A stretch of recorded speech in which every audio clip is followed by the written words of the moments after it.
Hello, my name is Dr. Rooh. I'm a chiropractic physician. I've been practicing for almost 20 years and I'm in Chandler, Arizona. My clinic name is Wellness First, where your health is our first priority. I leave no stones unturned when it comes down to your health. I look at you as a whole being. I look at you structurally, metabolically, and neurologically, the three components to your health, to your body. So last time in the last video we talked about health. What is health? And it's not where your lack of symptoms. Basically we talked about brain sending messages down your spinal cord, the nerves coming out of each level, going to the nerves, to the organs, sending messages back and forth, communicating, telling them exactly what to do, when to do it, how much to do, when to start, when to stop. That's how things function properly. We need to have 100% communication between the brain and the body and the organs. We also mentioned that when the bones go out of alignment, it pinches the nerves. When the nerves get pinched, it sends about 40% of signals instead of 100%. Now when that happens, it's just like talking on a cell phone. You don't get 100% of the signals being sent to you. While you're talking to somebody, you say do this, they think you said don't do this, and they do the wrong thing. And you say turn right, they say, oh, I thought you said don't turn right. Things kind of start going crazy in the body. So things start malfunctioning, the organs start malfunctioning, then starts a disease process, things start breaking down, then it's going to give you symptoms. Symptom is the last thing to show up. So when you get a headache, when you get a pain, you get numbness, tingliness, discomfort that you're experiencing, heartburn, allergies, asthma, constipation, erectile dysfunction, sex problems, menstrual cramps, and blah blah blah. All of that are symptoms. That means your body's going down the path to being so bad that it's giving you symptoms. So we talked about subluxations. That's where the bones go out of alignment. Now you're probably thinking dislocation. Subluxation is a form of dislocation, but it's in a minor form. Very slight misalignment. I'm going to show you what that looks like. Now here we have the model of a spine. If you look at it, we have the bones in here, we have the discs that kind of create the cushion between the bones and create a big round hole where this nerve comes out of. So brain sends a message down your spinal cord over here. This is what the disc looks like, nice and cushiony. You see the front and the back, they look nice and the same, nice and thick. So what happens over here, we have the nerve that comes out sending messages to the organs, they send a message back to the brain. So what happens here, the bone goes a little bit misaligned. We're talking about a millimeter or so, or 1/16 of an inch. This bone gets misaligned, starts pinching the nerve. I like you to pay attention to the nerve, see what happens, how it gets pinched, and we're barely moved anything. So this is what happens when the bone goes out of alignment. What causes this bone to go out of alignment? A number of things. It could be the way you're sleeping, on a small pillow or a large pillow, or rotated, sleeping on your stomach with your head turned, or sitting in front of a computer like this, or talking on the phone, or when you're driving, sitting crooked like this while you're driving, or leaning back while you're driving, or it could be exercising, lack of exercising, inappropriate, improper ergonomics, lifting things with your back, picking up something heavy, or slip and fall, you're trying to catch yourself, or it could be exercising, lack of exercising, picking up something out of the back of the truck, having sex. Anything can cause the bones to go out of alignment. It's just like, hey doc, how do I get cavities? I don't know, anything could cause it. So by that I mean basically the bone goes out of alignment, pinching the nerve. Now this was a nice healthy bone and the healthy disc, healthy nerve. Now what happens when this misalignment occurs? This is how the bones are supposed to be. If you could make two fists, gently put them towards each other. You don't have to push hard at all, just put them in the grooves towards each other. You're going to gently slide them back and forth without much pressure towards each other at all. Just nice and gently have the grooves kind of smoothly go between each other. Nice and smooth, right? But what happens when you rotate one hand, one fist, and then do it? It goes clunk, clunk, clunk, clunk, clunk, clunk. Things kind of rub the wrong way. Same thing happens in the spine. When the bones go a little bit out of alignment, you're going to start getting the wrong wear and tear. Now, the body is very smart. The body wants to heal itself. The body's constantly healing itself, healing the discs and all that stuff in there. Now, what happens with these discs in here, they have circulation going to the outside. It's not like muscles where you get a lot of circulation, it could repair fast. The discs heal slowly. There's this liquid thing in the middle, and you have these fibers that kind of hold the liquid there, kind of stabilizing the whole thing, so spreading the weight. So when you have this misalignment, you're going to get the wrong wear and tear. When you get the wrong wear and tear, this is what happens. The disc slowly starts tearing up on the inside. Not sure if you could see it or not. You see that groove right there? The disc slowly starts tearing up. When it tears up, you could see that the back is going to get smaller compared to the front. So it's slowly going to start degenerating. When it starts degenerating, you see that these discs, where it used to be nice and fat in the front and the back, now it slowly starts getting smaller. When that gets smaller, the holes are going to get smaller, okay? Because there's not much space being there anymore. So the holes are going to get smaller, which means it's going to pinch the nerves either further or makes it easier to pinch. Now, this is after a few years of wrong wear and tear that this happens. Now, what are some symptoms that patients complain about when they're in this phase? Number one complaint is, Doc, I don't have that much of a problem. I have occasional stiffness, soreness, comes and goes. Doc, it's not there all the time. It happens occasionally. If I don't watch what I'm doing, if I don't exercise enough, if I don't do this, if I don't do my stretches, if I don't just watch what I'm doing, if I just lean over, it just occasionally happens. When people are in here, in this phase, they hate to admit they have a problem. Talk to anybody. Oh, Doc, it's really no big deal. Oh, it comes and goes. If I take an Advil, it goes away. Doc, if I just take my pills, I'll be okay. It won't bother me. That means they have a problem. They're in here. They hate to admit it. Just like an alcoholic. No, it's just an occasional drink. It's just a nightly thing. It's no big deal. I can control it. I'm not an alcoholic. I don't have any problems. I just have to drink. No big deal. I could stop anytime. When they start making excuses, they hate to admit to the fact that they have a problem. Same thing with patients that are in this phase. So what happens? If you leave it alone, that wrong wear and tear, it'll continue. Now when the wrong wear and tear continues, this is what's going to happen. The disc is going to start degenerating. It's going to tear up further. All this liquidy stuff is going to slowly start seeping to the side. At the same time, I'd like you to start paying attention to these sharp, bony growths over here. You ever seen a cowboy boots? The little star in the back of it? What is that? The spur, right? If you were to touch the spur, how does it feel? So is it smooth or is it sharp? It's sharp, right? Okay, now you have a visual exactly how this thing feels. When you touch these bony spurs, they're actually pretty sharp. It's sharp. It doesn't feel good. It's not soft. And the disc is degenerating. And you could see that they slowly starting to grow together. They're kind of slowly starting to come towards each other. Okay? So this is bony spur. This is osteoarthritis. Comes from the bone being out of alignment. The body's starting to develop these bony spurs, trying to get them to fuse together. That's what the body's doing. The body's smart. The body wants to make it heal, wants to make it solid so it doesn't feel threatening to the nerves. Now what happens here is, with this all this arthritic activity going on, you're also going to start having pinching of this nerve. Now the nerve is going to be, with the constant pressure, it's going to be shriveled up.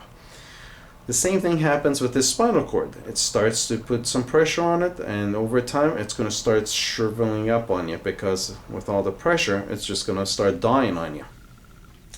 Now, when somebody's in this phase, they say, Doc, my problems are a point it really bothers me. I'm starting to get some numbness down my hand. Oh, Doc, you know what? This really heartburn. Oh, this constipation. This really back pain. Oh, this sciatic pain going down my leg. Oh, I just can't handle it anymore. Now I need some help. A little too late to come in for help because you already have a lot of arthritis developing. It's irreversible. Now the best thing we can do is treat you for the rest of your life to kind of maintain something so this does not bother you as much as it does. So best thing we can do is to get some of this pain to go away, make you feel better. We cannot make this arthritis go away. You brought it on upon yourself. You should have came and seen me 2 to 3 years ago when you had some problems on and off. But you decided to save yourself some money, thinking, oh, exercising is going to help me get better, but my medical doctor says go to the gym and exercise. That's exactly what you did. That's how you screwed yourself. You are here now. Okay? So, what can we do?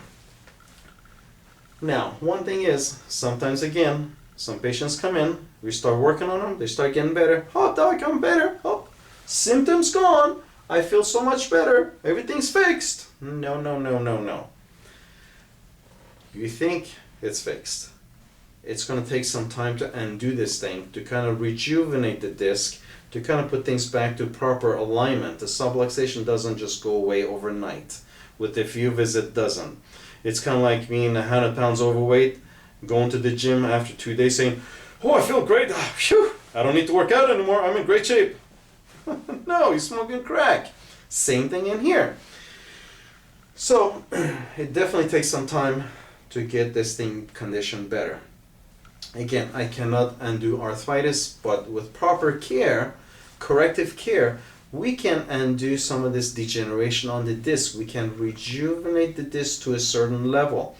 We cannot make it 100% perfect like how it used to be, but we can make it kind of how it used to be maybe a few years ago before we got to this degenerated level. Now, one thing is, patients say, Doc, what does it feel? What does it look like when my discs are herniated? My bulging disc, what does it look like? So this is the disc. It kind of slowly starts coming to the side. You bent over to pick up something, all of a sudden the disc bulges outwards. You see that right there? Bulges out, puts pressure on the nerve. Now this nerve that goes down your hand, down your arm, down your leg, it starts causing severe pain. That's when you say, oh, my doctor says I got a herniated or bulging disc. That's what they're talking about. You did it to yourself. Unless everything was perfectly fine, something huge was falling and you tried catching it, trying to save something or someone, and all of a sudden with that axial pressure, that quick pressure, caused the disc to bulge. That's one way that you could hurt yourself, besides having it slowly, gradually over time get to this level. Now what happens here? Sometimes patients still don't want to fix it. They think, oh, you know what, if I just take some Advil, if I went to my medical doctor, he said, oh, stretch out and exercise and take these painkillers. Okay, you do that, and then what happens is this next. The bone, all the bones, slowly start growing together. They'll actually get to a point they're fused together. Okay? This disc that used to be that nice healthy cushion between the two vertebrae, that thick front and back, it's gone. It's just like a little bit of jello between the two bones now. That's gone. You did it to yourself. Now with this, you have all this arthritic activity all around here, all around the spinal cord area, all around this area that the nerve comes out. Look, remember how we used to have a nerve, the hole where the nerve would come out of? Look here. Do you see any holes in there? No. If you take a look at this nerve, shriveled up nerve, and shriveled up spinal cord, you could tell that the nervous system is really dying and it's not sending all the signals to the organs, so the organ's going to slowly start malfunctioning and dying on you. And one good example I can give you is this. When you go to grocery stores, when you walk around at the grocery stores, you're going to see people walk around like this. Yeah, old people. What happens? they have a lot of degeneration. Nobody fixed it. It just kept going on and on and on and on to fusion. And what happens there? Now you have no more mobility. You're basically looking around like this. That's how you walk. You kind of shuffle around and you can't look around. Now with that, the worst thing besides that is the nerves are pinched. The organs are not going to get the messages. So they're going to have a lot of organ problems, such as heart problems, lung problems, liver problems, stomach problems, small intestine problems, large intestine problems, sex organ problems, hormonal problems, you name it.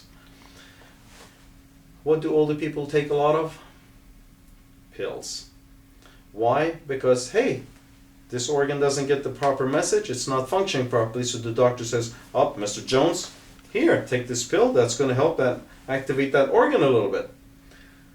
They don't tell you that once you take that medication, it's going to have some 3-5 side effects, and it's going to make 2 other organs not function properly either. Now you have to take another medication because now you can't sleep well. You have to take something for that. Now you realize, hey, look, my liver's acting up. Oh, why don't we give you something for the liver? Oh, you know what? Now that causes my bladder to be a little bit overactive. Oh, why don't we give you another medication for that? And as you get older, you take about 15, 20 medications. And you just keep taking more medications and more medications, and you keep going to doctor's visits and doctor's visits. Because what? The nerves are not sending proper messages to the organs. Now, if you could get these nerves to send proper messages to the organs, reactivate these nerves, and give you some brain-based therapy exercises to kind of activate the brain, and also get these nerves to rejuvenate again to a certain level and kind of become healthier, allow the organs to start getting messages from the brain to the organs, start getting things working better, causing you to start getting better and feeling healthier and doing things on your own, things normalizing. And that's when we ask you to, by these blood works that we do, by the tests that we do, we send you back to your medical doctor. We show them the results saying, Mr. Jones and Mrs. Jones came over with these conditions. This is what their blood work was before. After we work with them for 3 to 6 months, this is the current blood work. Could you please reevaluate the medication that they're on to see if they could reduce the dosage, if they can. So if the medical doctor is good enough, they could kind of see the results are getting better. They slowly start weaning you off of certain medications and kind of slowly getting you back to health and getting you into being a healthier individual. Now, that's what subluxation is. We like to get rid of the subluxation because it causes a wrong wear and tear, degeneration, causing pinching of the nerves, doesn't send signals to the organs, the arthritic activities develop, and the discs degenerate, and causing the organs to malfunction, things starting to go down the tube. So my goal is to find out exactly what's going on in your spine structurally, and do my thorough history on you, evaluation with you, to see what's going on with you metabolically. What's going on with the organs? Which organs are actually going bad? That way we can give you some specific supplemental supports to kind of strengthen those organs up, trying to get them to work better. It's kind of like walking to a backyard, looking at the plants and saying, hey, that one's getting enough water, that one's getting enough water. Oh, that one's not getting enough water, it's starting to die on us. You know, let's give it some water and nutrients, allow this plant to grow. Oh, this tree is not doing good, let's give it better soil, let's give it some nutrients and do this and this and that, water it a little bit regularly and prune it and allow it to watch it to grow healthier. That's exactly what I'm talking about with the organs. Now, neurologically, again, I mentioned it earlier, but there are ways to kind of get the pathways to reactivate again with certain brain-based therapies that we do. We work with you the glucose, the sugar, oxygen, and activation. Those are the 3 things that we need to do with the brain to kind of get that and the nervous system activated to work better, so we could kind of get you better as an overall healthy individual. Anyhow, I hope you learned something from this session. It was a little bit lengthy, but at the same time you needed to know it. I hope the visuals kind of helped you put something in your mind when the doctor says you got a disc bulge, disc herniation. You know what it looks like. Chiropractors are best physicians to kind of help you with those conditions, trying to get you better in means of the structurally. Now what I do is neurologically, metabolically, and structurally. I do a lot more than a general average chiropractic physician. So anyhow, my name is Dr. Farid Rooh. My clinic name is Wellness First. My phone number is 480-304-5152. I'm in Chandler, Arizona. I would give you a gift of health. I would like you to come on in for a free consultation. Let's sit down and chit chat for about 10-15 minutes. Let's see what's going on with you. If there's something that I can help you with, I'll be happy to let you know. If I can't, I'll direct you the right direction to the right doctors that can help you with your specific condition. I'm not here to waste your time or your money. If I can't help you, I can help you. I will let you know. But if I can't help you, I'll give you my best recommendation and I'll get you on a better way to health as soon as we can, as fast as possible, as quickly as possible, and as most affordable as possible. Again, my name is Dr. Farid Rooh. Thanks for your time in this session. We'll come back and do some more other topics with you. So, thank you.